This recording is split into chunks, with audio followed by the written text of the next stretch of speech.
We're going to create a movie marathon for Halloween, but there's something missing. We want to include a poster of each of these movies here. So how are we going to do that? We're going to use OMDB. We're going to get an API key. We're going to go to extensions app script. We're going to create a function called getMoviePoster. We're going to need to send all data requests to this URL. So we're going to use URL FetchApp.fetch, and we're going to send a URL. So our variable URL equals this. We'll add our API key as another variable, and we'll save it in a sheet called API key. It'll be in range A1, so we'll do spreadsheet app.getActiveSpreadsheet.getSheet by name, API key, get range A1, and get value. So that will insert our API key. Let's look at this again and see how we need to get the poster. So let's get the poster, and we want to use the T for the movie title to search for. So we're going to add T equals, and then we're going to add a title here. So let's get the title into our function here. This response will be here.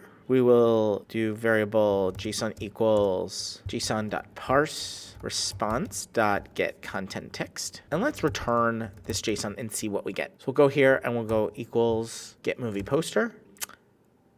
Oh, sorry. We need to replace our title spaces with URL encoded. So URL encoded title, variable URL encoded title equals, we're going to use component title. Let's try this again.